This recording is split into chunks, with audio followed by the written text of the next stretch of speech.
কোন সিজনের বিশেষ নিবেদন রুটি পরোটা ও আলু কুঁদরি ভাজা অতি অল্প সময়ের মধ্যে বাড়িতে বানিয়ে নিন এবং পুরোটা দেখতে থাকুন।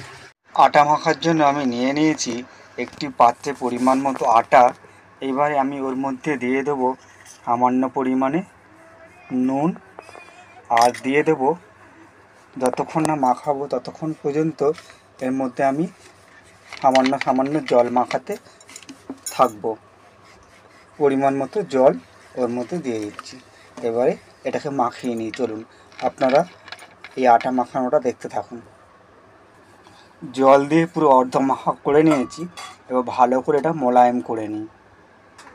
দেখুন মোলায়েম করে মাখিয়ে নিয়েছি।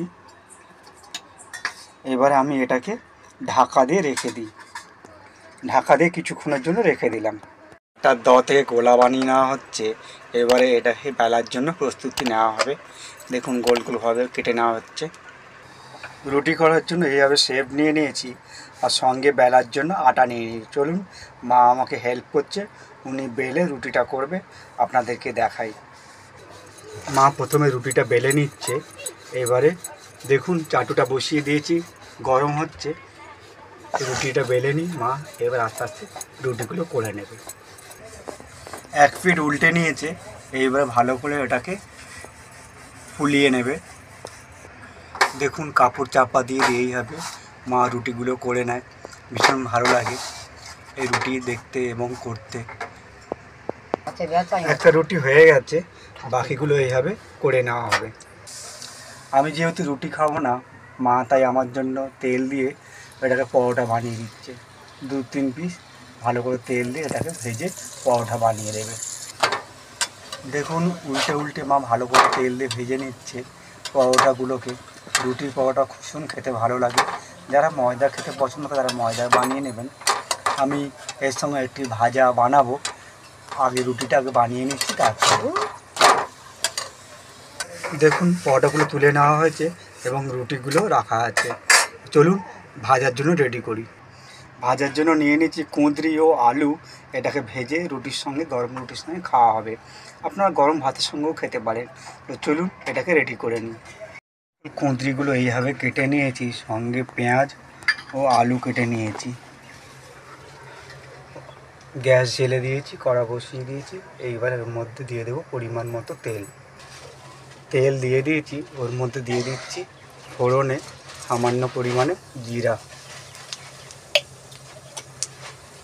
এবারে আমি বাকি উপকরণগুলো দিয়ে দেবো। কেটে রাখা পেঁয়াজ ওর সঙ্গে দিয়ে দিচ্ছি।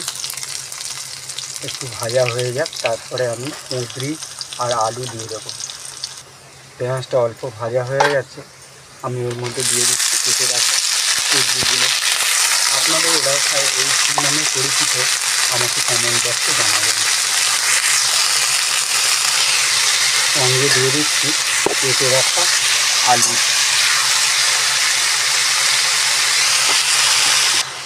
মশলা দিয়ে দিচ্ছি সামান্য পরিমাণে হলুদ গুঁড়ো আর দিয়ে দিচ্ছি